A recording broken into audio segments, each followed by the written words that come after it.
Hello, and welcome to our monthly webinar series brought to you by Hub. Today's webinar is all about event content strategy. I am Remy Merriman, and I'm the Marketing Director at Hub, and I'll be your moderator today.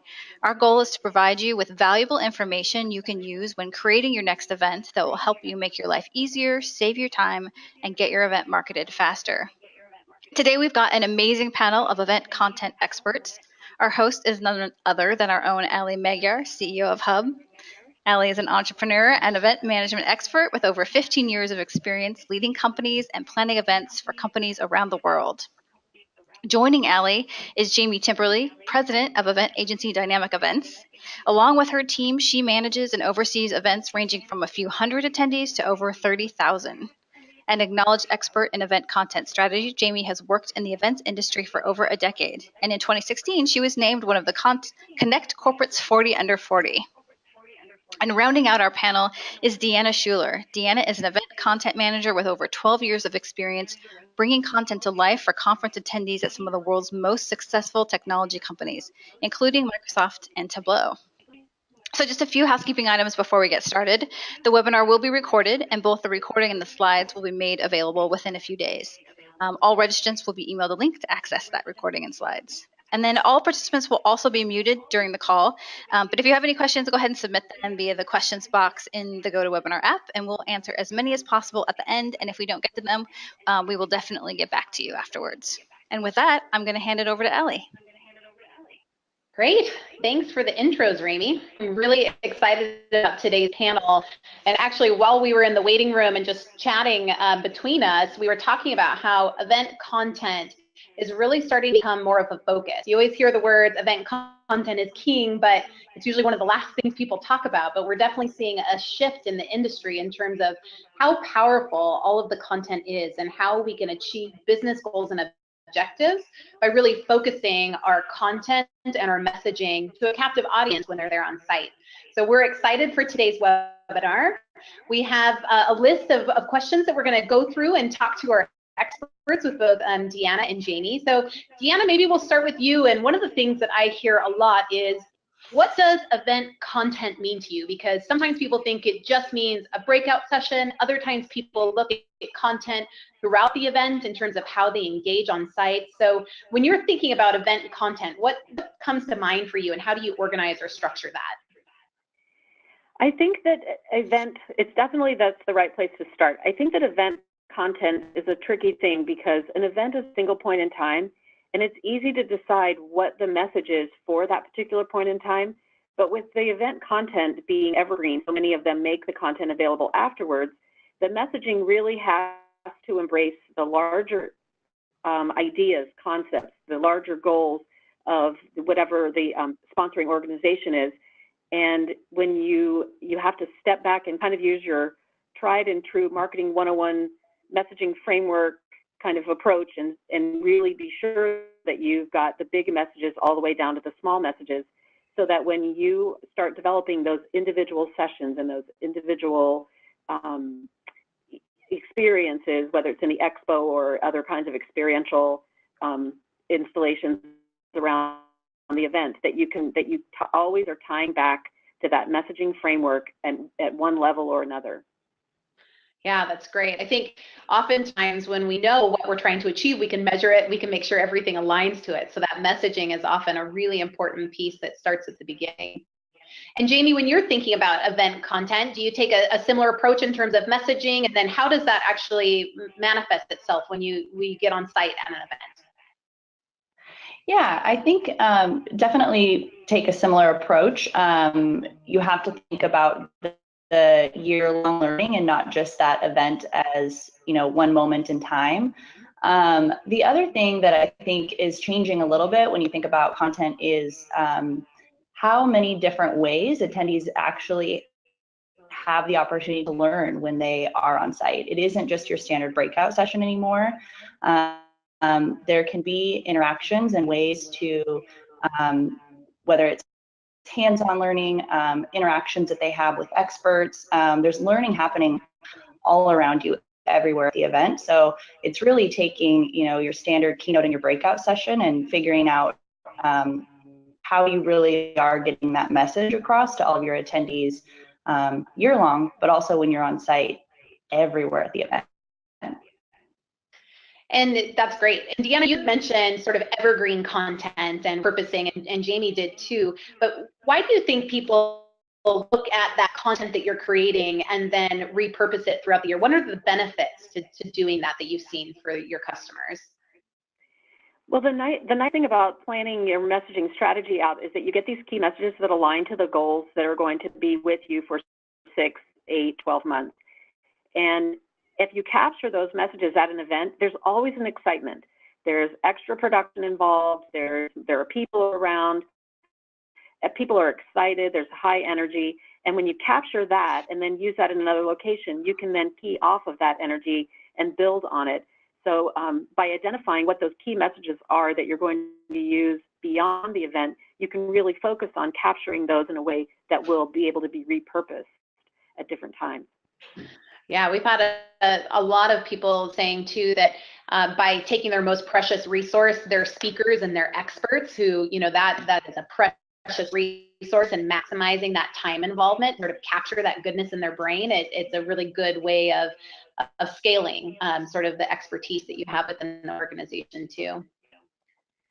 So Jamie, once you have that messaging framework and you understand the goals for the content, how do you put that together into a content strategy plan? Like, what does a strategy plan mean to you? Because I think words get, you know, strategy is a word that gets tossed around all the time. Plan is another word that gets tossed around all the time. So in your experience, what does an actual strategic plan for content look like? Well, I think that the two most important things are making sure you have declared and agreed upon your goals and objectives of what your content strategy is.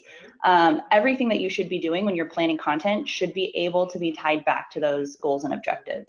If you're introducing a new session type, if you're trying to reach a new audience, it's important to make sure you can go back to those goals and objectives. And then when you're outlining what your strategy, it's really important that everything can be measured. So making sure that, you know, whether it's number of sessions or evaluation scores, or you're looking at attendance numbers, it's making sure that your strategy at the end of the event, you can go back, everything aligned back to your goals and objectives, and it's measurable so that you can measure success. Again, put together a strategy for the following years to continue to improve. That's one thing about being a meeting planner, is we're always the ones that are behind the scenes. So we're always the ones making it happen. And oftentimes I think we forget that we're total rock stars, and that we need to also sort of have those measurements of success that help us to celebrate along the way. Because a lot of times it can feel like you're fixing everything all the time and you don't have that measurement to be able to say, oh yeah, we really are kicking butt this time. And here's the things that we're measuring ourselves against. And Deanna, does that vary for you in your engagements? Like, is there other pieces that you include in your strategy plans for content? There's one other thing that I thought was implicit in what Jamie was saying that has become, the more different types of events that I've done, the more I realize that the content strategy changes. Is it a sale? Is sales the end result? Is it a community building event? Is it a combination of things? A press event, product launch, all of those things. Or is it just a straight up training event?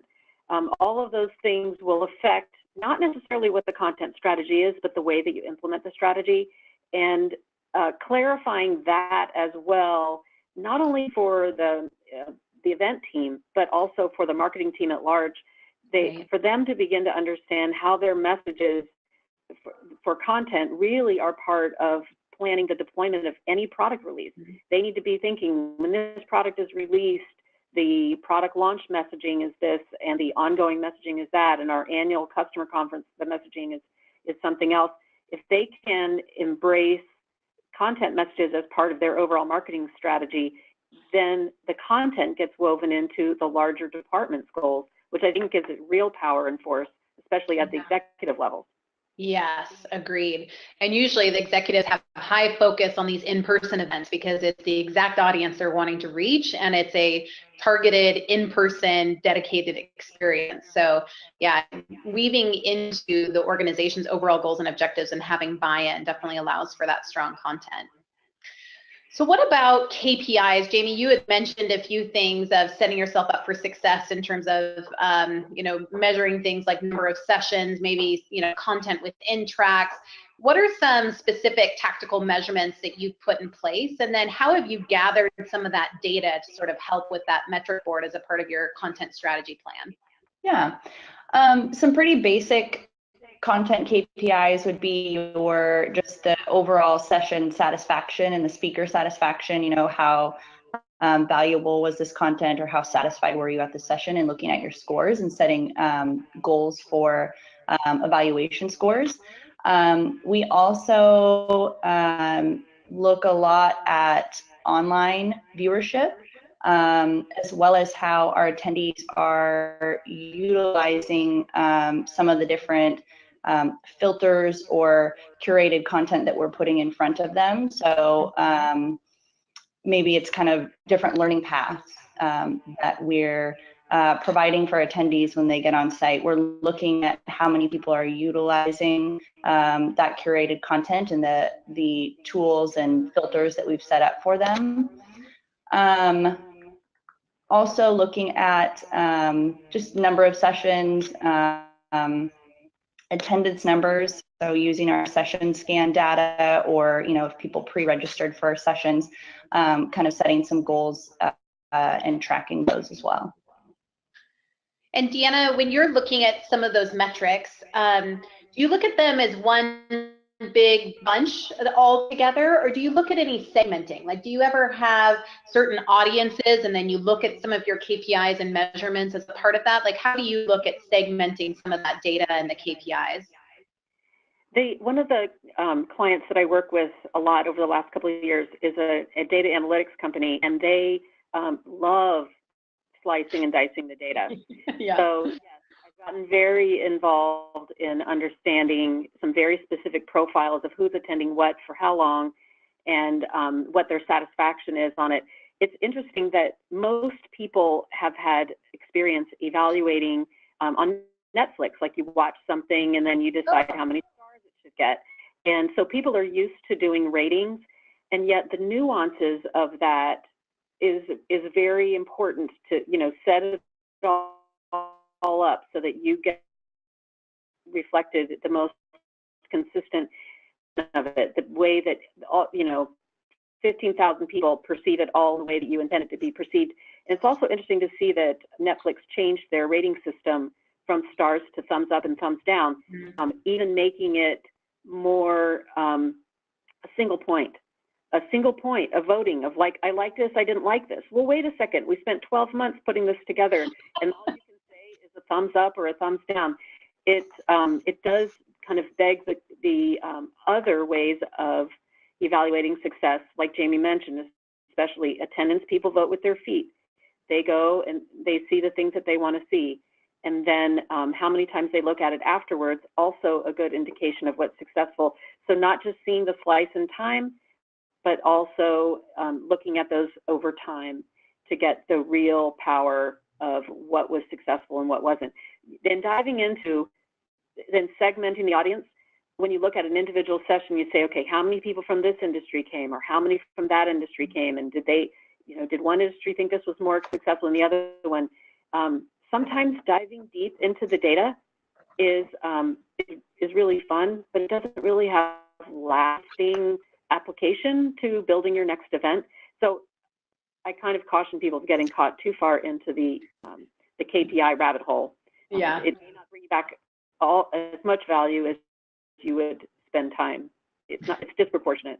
Yeah, Jamie and I were talking about that earlier today, of like the black hole of data, and how much you do yourself versus if you outsource it, and being really targeted around what you're looking for and making sure that whatever you start to look for is actionable. Because that's the thing, is we could go for weeks and weeks and probably years, right, of looking at things and trying to make some changes, and then as it comes to what you're actually able to make changes for and affect the attendee experience, it's something else. But I loved your analogy to Netflix and how they're changing things. And it's amazing how looking at other industries and how they're managing and looking at preferences and evaluations and then taking those back to our own. Because I know one of the things that a lot of companies struggle with when it comes to some of those key performance indicators is just the volume of data that comes in, because you may only have 10% fill out an evaluation. Because I know as a meeting planner, it was like, if everyone was okay, they didn't really care to fill out an evaluation. It was only if they were super excited or super pissed off. And most of the time it was the super pissed off ones. And the data you get is sometimes skewed just because of that. Yeah. And Jamie, when you're looking at some of the measurement of your strategy plans, is there any tips and tricks of, if you had 2 people evaluate a session, would you consider that equal weight to a session that had, 1,000 people joining? Like, how do you look at measurement of some of those? Yeah, we usually will have an equation that helps us define what acceptable data is. One of the easiest ways to do it would just be 10% of your however many people were in that session. So if there was 100 people, you would want to make sure you have at least 10 or more evals submitted to make sure it's statistically valid data. But there's definitely different equations you can look at depending on your overall attendance numbers of what you want your benchmark to be in terms of how many evals make it statistically valid. Right. And then Deanna, you were talking a little bit about various audiences and how you've been slicing and dicing different audiences. So when you're thinking about your content plan, how is it that you think about content by audiences? You mentioned multiple different types of events, like a user conference or maybe a sales roadshow. So when you think about designing the content and allocating certain buckets to certain roles, how do you start to think through what the audiences are? Well, the first time around on an event, I cheat a little bit and I go to the marketing department and I say, who are the key audiences?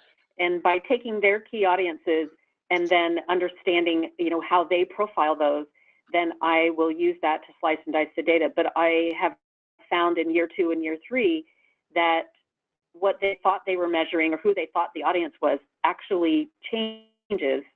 When you start looking at that data, it refines, it can get more precise. And so then in an event, one of the biggest opportunities you have to understand who your audience is when they're in their registration path, as they're registering and they tell you the information about them. And you'll often get to the end of the event and you'll say you want to slice and dice it, and you realize we never captured that info. We don't know their geo or whatever it is. I mean, that was a bad example, but we don't know what industry they're in or what subset of the industry. So it does take a while to get it dialed in correctly, but you can often just borrow against what's being used in the larger marketing department and then refine as you go on. Yeah. Those personas are so valuable. And Jamie, you mentioned earlier about learning paths. So explain learning paths and how that sort of ties in. There's hundreds and hundreds, maybe thousands of sessions that you would have to sift through, filter through. It can be pretty overwhelming when you look at a session catalog or a session listing to really know, in the short period of time, in those 3 days or those 5 days, what you should go to get the most value.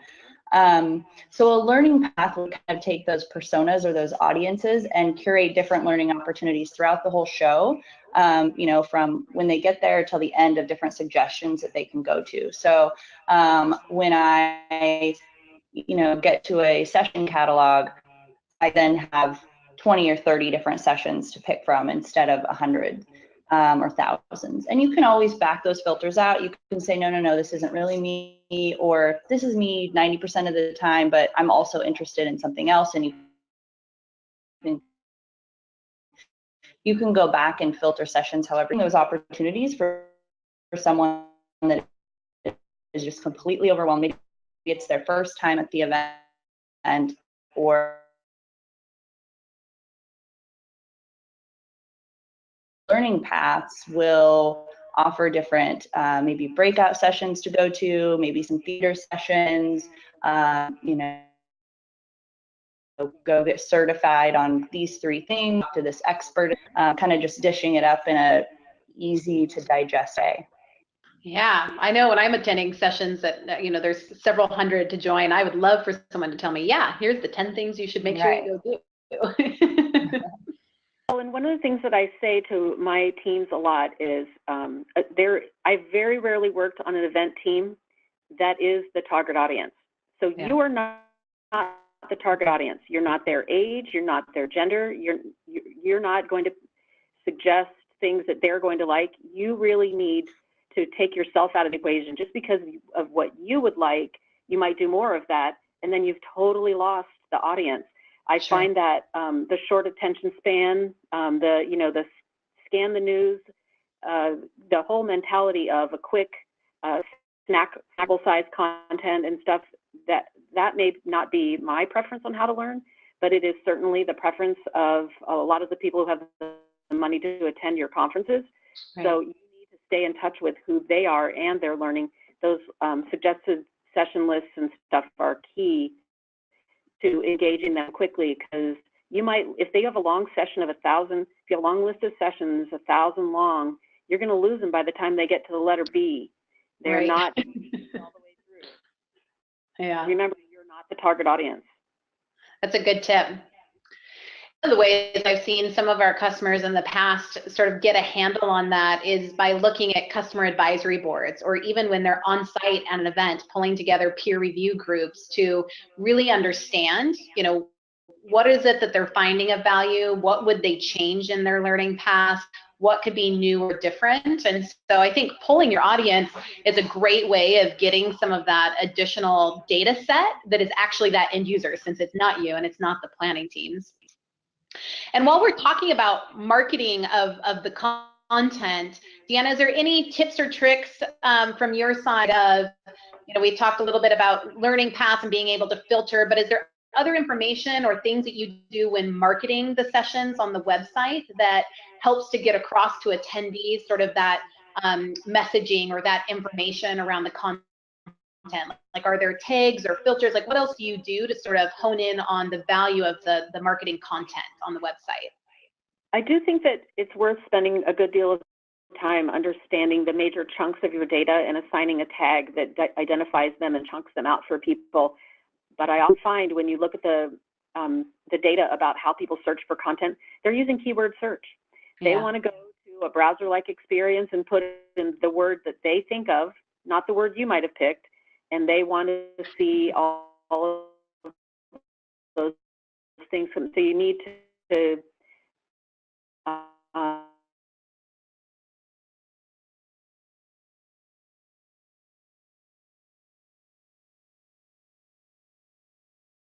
can describe to you what people are looking for. Then when you create it, they can reflect it back through social media or just through their networking groups of how to look at the content. They can become megaphones for all of that, and the way that people pick up what are their favorite sessions and who's the mob, who's the rock star speaker to go see. Those influencers can be key. Yeah, and Jamie, do you have any experience with influencers and how, in addition to advisory boards, is there other ways that influencers can interact and sort of help with that messaging or that content? Yeah, I think Deanna brought up a few really great ideas. We've seen, we use influencers sometimes to kind of do a similar thing to a learning path, where they may select, they kind of go on and create their schedule, and they can share it out to say, hey, this is who I am, and these are the sessions that I'm going to. And then really, when they're on site, taking advantage of just getting, talking with those people, networking with those people, making sure your attendees also know how to connect with those people, or allowing them the opportunities to connect with those people. But yeah, utilizing influencers is really helpful in making sure you're getting that messaging across and helping attendees navigate that content a little easier. Yeah, and the interesting thing is with influencers, you can get such a wide variety of influencers, right? That's, people experts in certain topics, maybe different audiences, so a variety of different people. Because one of the things that's so interesting to me is how learning has changed and evolved over the years. My kids are both in school, so also watching how their school curriculum has changed. It's been interesting to sort of see some of the parallels and how that relates into the workplace as well. So with these different types of audiences, Jamie, what are you seeing in the industry in terms of how people are learning, and then how events are accommodating that as a part of the event strategy? Yeah, it's important to take into account, Deanna touched on it earlier, of, you really have to understand your audience, and you are not your core audience. And doing a lot of work ahead of time to understand who your audience is, what they really want to get out of the event, what they want to do, how they learn best, and offering different session types that really cater to different learning styles. Getting away from a standard breakout session where a speaker has a PowerPoint deck and they're talking for 75 minutes. That just may not be how everyone learns best. We try usually at some of our events to at least pilot 1 or 2 new session types. We're finding shorter sessions people are more interested in just a quick 20-minute, 15-minute snackable bite-sized learning. They can catch it quickly on the way to the expo hall, or in between sessions, or while they're eating their lunch, or grabbing a coffee. And also different interactive discussions. Outside of content and learning, networking and connecting with your peers and other people in your communities are really, really important for attendees when they're on site. So having some sessions that allow those, that really foster those interactive discussions. So it's important at the beginning to really understand who your audience is and how they learn best. And then make sure that you're, changing up your session types and offering different session types for that audience. I found that the drive-by learning experiences are becoming some of the most valuable things that you have. And if you think about when you went to Disneyland, how when you're waiting in line, they've got signs, taking advantage of all of those drive-by opportunities where they're going to be there anyway to have, whether it's case study quotes or, a QR code to download a white paper, all those drive-by experiences all roll up into the content strategy and laying out what you want those people to walk away with. And how, Deanna, when you are looking for that content strategy and the right content, how do you go about making sure that you have a wide variety? Do you do like a call both internally and externally? Do you do a call for content that's more broad and a call for speakers that's more narrow? Like, how do you think about organizing and collecting that right content according to the plan?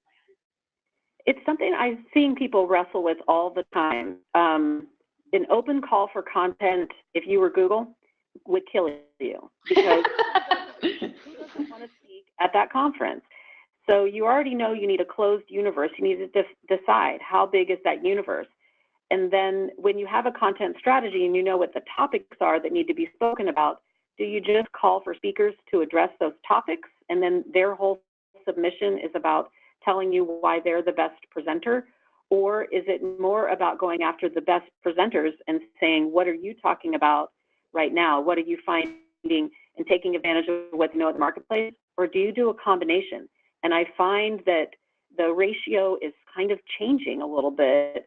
I'm doing one event where we're doing both, where we're doing a call for content and a call for speakers and trying to plug it all together. It's a little bit more work, but I'm interested to see if what we suspect is true. That is, our potential speaker pool can teach us about content, and our potential messages can teach us about new people that can present it and new influencers within it. So I haven't written the end of the chapter of that story yet, but I'm anxious to see how that comes out. Yeah, it's amazing how much it goes back to that comment that you made of you are not your target audience. And so bringing and evolving those people that are into the content strategy can only make for a stronger sort of team, I guess. And I do find, to follow on to your question, that the events where I go to and they say, well, we already know what the sessions are and who the speakers are, those are going to be the biggest challenges. When you think you know what the messages are and the best person to deliver them, and you're not kind of open and challenging yourself, then you are opening yourself up to probable failure with the audience. The attendees that come, they may not be looking for what you found in that. Yeah. And there's oftentimes events are cyclical in nature where they might happen every year at the same course or every 6 months. And so, Jamie, when you're thinking about every year repeat events, how is it that you keep things fresh? To Deanna's point of always having the same speakers and the same content, sort of already having that decided. How is it for you? Because oftentimes there's repeat attendees, it's the same audience. So when you're thinking through that whole content strategy, how is it you keep things fresh and new and feeling engaging for attendees on site? Yeah, I think it goes back to what your main messages are and making sure that you're really highlighting those new exciting messages that you want attendees to hear. Those often come out in kind of your keynotes and your general sessions. But then it just, I think, for a lot of our events, it comes back to how are you providing different opportunities for those attendees to engage with others, learn together, share what they're learning, talk about what they're learning with other people, offering new session types, something that's a little bit different, and kind of providing new environments and experiences for them to come together, connect, and learn. And Deanna, with that, keeping things fresh and new, and also probably an ever-changing audience, because I'm sure audiences change each year in terms of who you're appealing to. Once you've identified that audience and you've sort of said, okay, we're going to try to do some fresh new things, what's the process after that? Like, how do you start developing content for those audiences? And how do you come up with those content ideas? Does it go back to sort of that call that you were talking about earlier, or what does that process look like for you? In terms of like developing new session types or the content for those session types, if you, let's say you have an audience of graphic designers that's new for you this year, how do you go about actually creating those learning experiences and creating the content for those as well? I think I have to say, I go back to the influencers and advisory boards with a sample of, it doesn't necessarily that I need to speak to them in person, but can I email them a sketch of here's what I'm planning to do and here are the types of sessions that we're going to roll it out. These are the key messages. We know that this target audience is primarily visual and they like to work in light environments, and we can draw some generalizations and then use those influencers and advisory boards to confirm our suspicions. It's a tough one because if you put all your eggs in one basket and you roll it out and it doesn't work, that's not a fun experience. Yeah.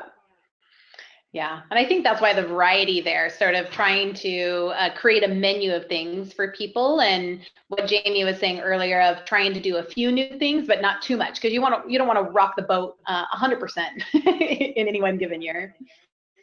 Absolutely. And what about scaling the content? So we talked about that a little bit earlier on in terms of taking that creation and working within the organizations in terms of the messaging that they want to have on site at this event, but also making the best use of time for those experts and the expertise that they're presenting on. So Jamie, how have you seen, like for a single event, how have they then repurposed and scaled that content? Well, capturing video on site, the sessions that you can repurpose online, we have seen that work well, for our online viewers and different communities, but also repurposing at other events. There may be a roadshow that takes place after a specific product event or a user conference. And those recordings are helping train our speakers. Those session recordings can also be made available to attendees at other smaller or regional events around the world.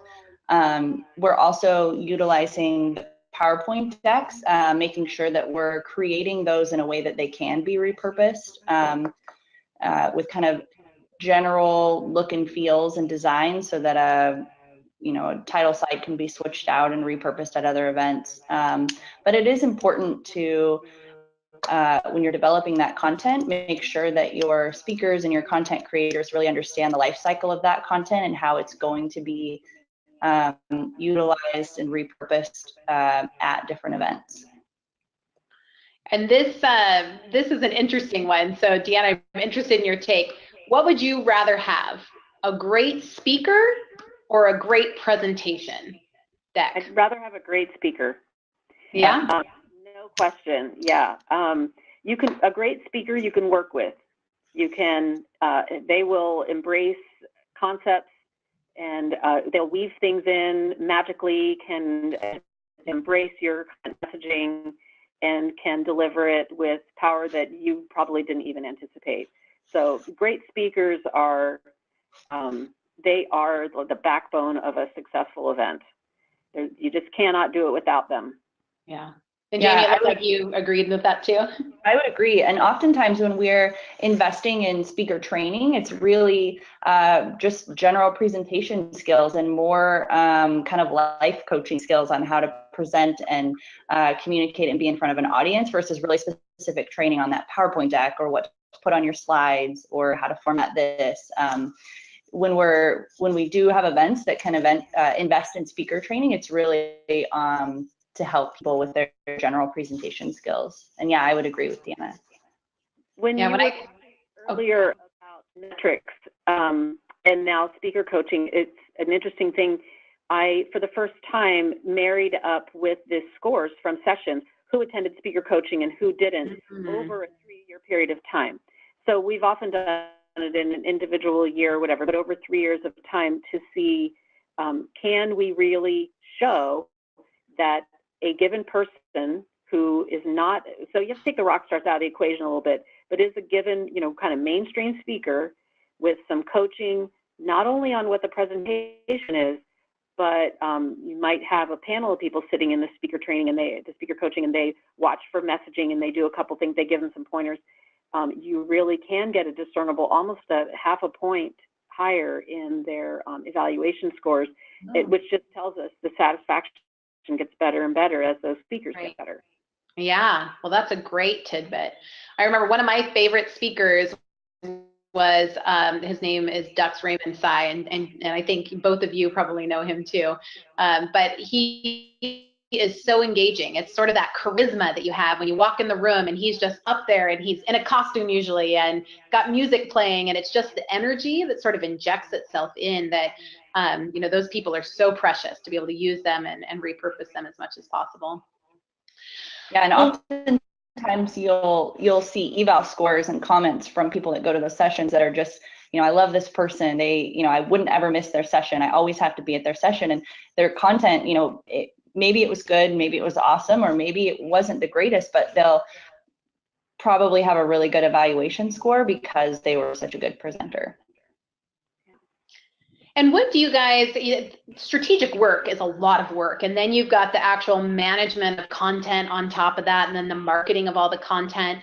How is it that you guys, with your technology hats on, because I know you both embrace technology, how is it that you can accomplish your content strategy by using technology? Does it help you in any way? Like, what are the pros and what are the cons to using technology as a part of the content strategy?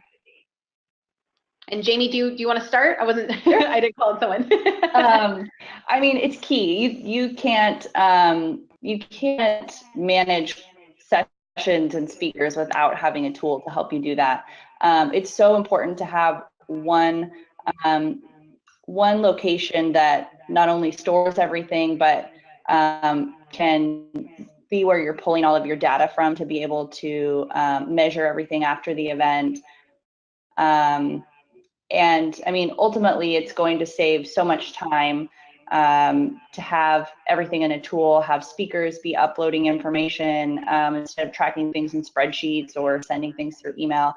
It allows you and your teams, your content teams, to really make sure you are focusing on the strategy because you don't get pulled into Excel spreadsheets and emails and emails and emails.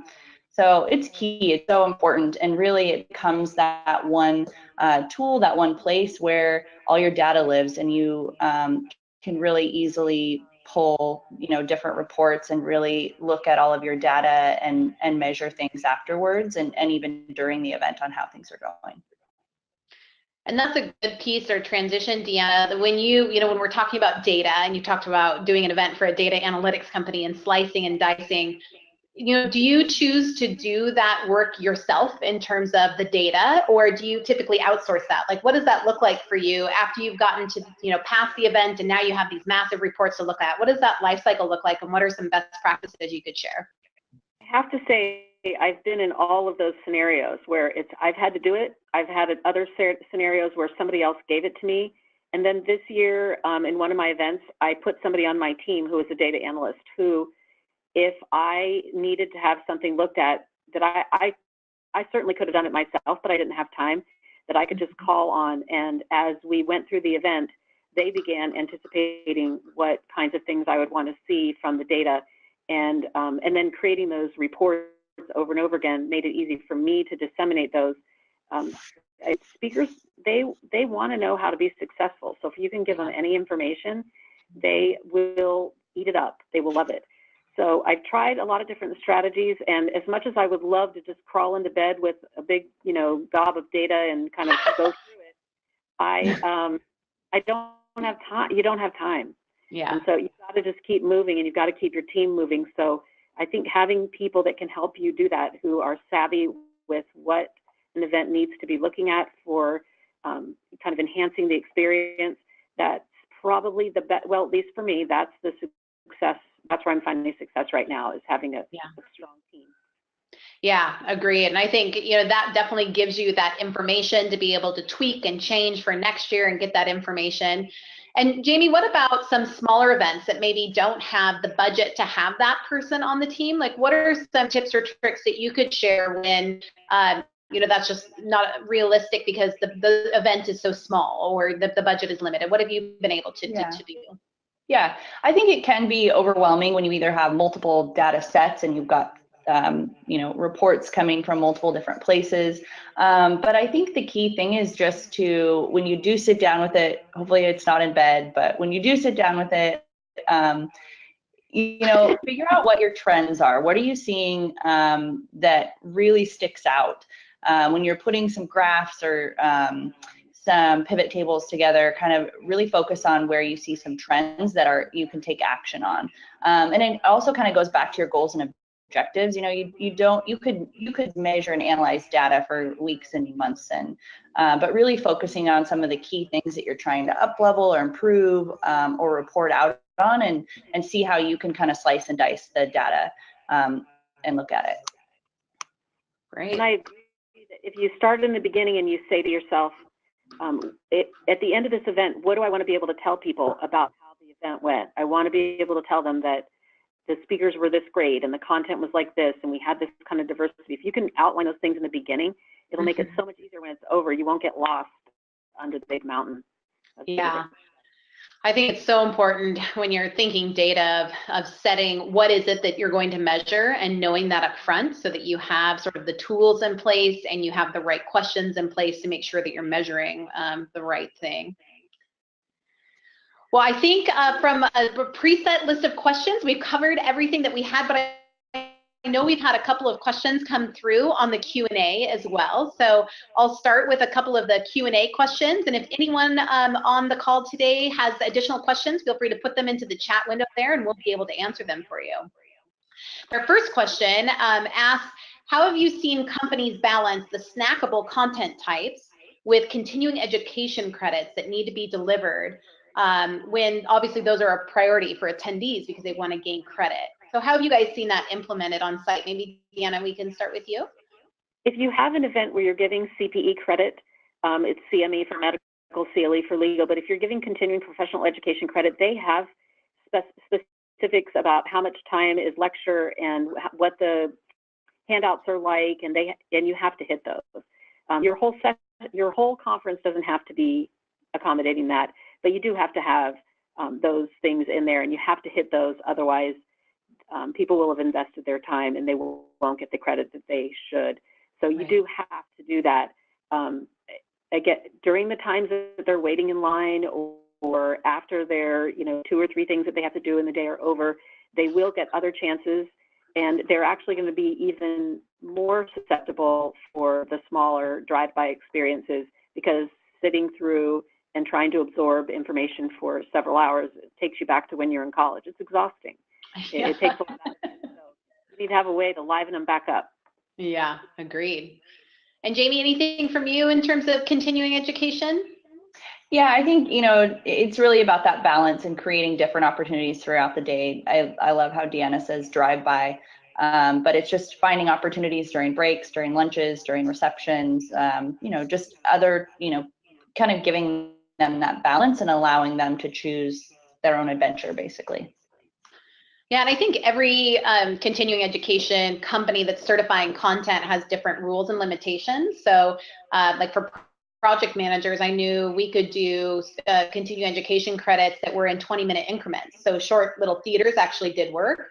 So, and just finding easy ways for attendees, even at those drive-bys that you're referring to, if you can scan badges when they're at the drive-bys, and that 20 minutes does count, maybe it's a third of a credit, then, scanning them, being able to then give them that certificate of attendance or whatever app it is that you're using just allows them to easily submit and make sure that they're taking the best use of their time.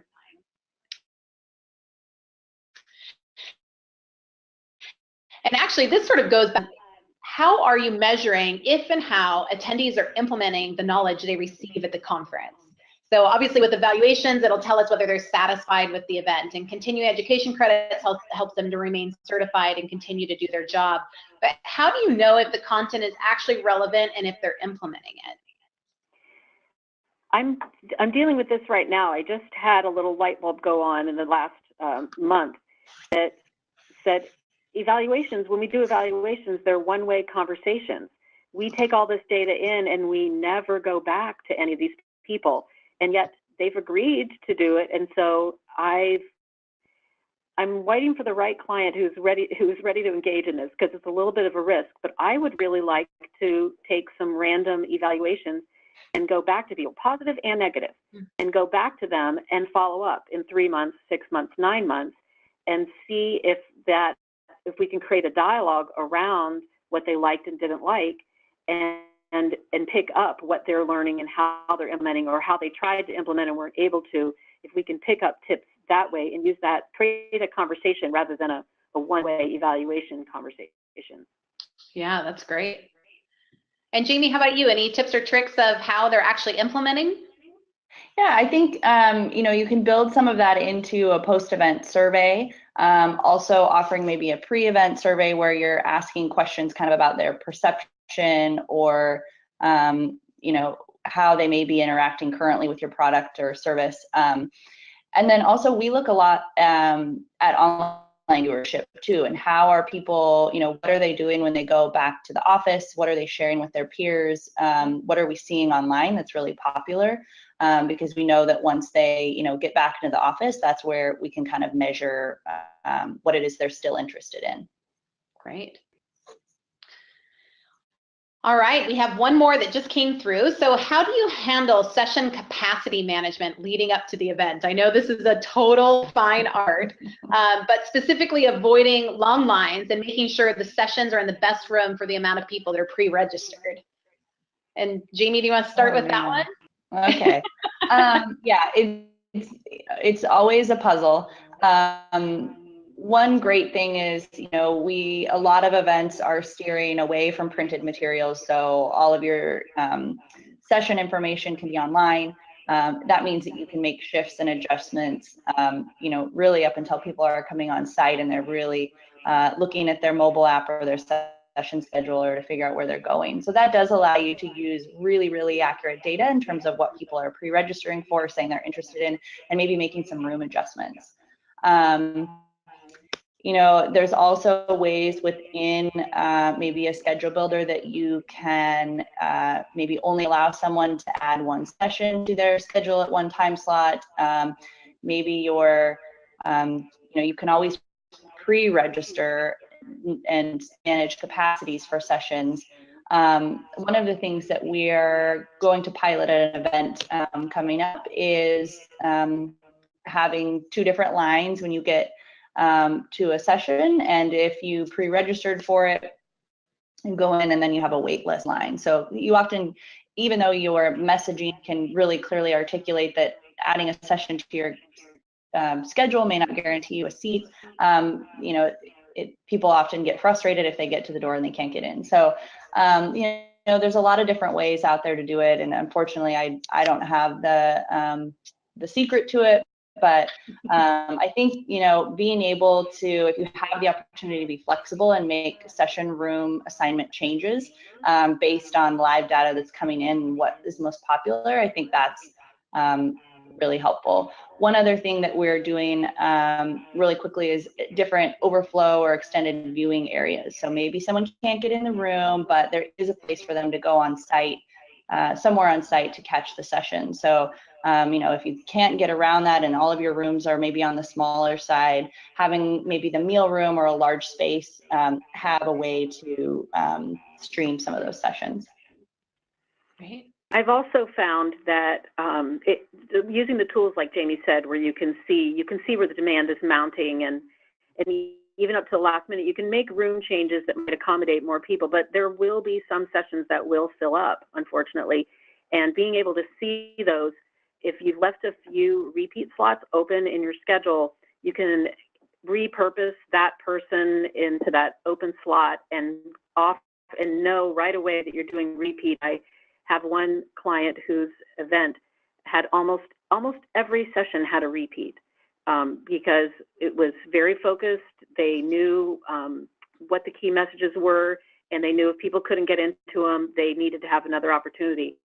So it's kind of difficult to predict, but learning how to use and repurpose repeat slots for those overfilled, over-demanded sessions can help ease the line situation. But it's never going to be conquered. It's only going to be finding the right ways to manage that and without creating a lot of stress for not only for the attendee, but also for the people working on the event. Yeah. Great. Well, we're almost at the end of our time. So as we close, Jamie and Deanna, I'll ask both of you for your sort of number one tip or trick when thinking about a content strategy plan. So maybe Deanna, we'll start with you, but if you had to share one thing with our event props friends that are on the phone today as it relates to event content strategy, what would that recommendation be? Well, I did this once and it worked. It was completely I went into a client. It was the 11th hour. I saw that they had no strategy, and so I said I need to meet with the stakeholders and we need to identify this right now. We need to figure this out. And everybody said they'll never sit down with you. They'll never be able to agree. So I used a Mad Libs approach to getting them to fill in the blank.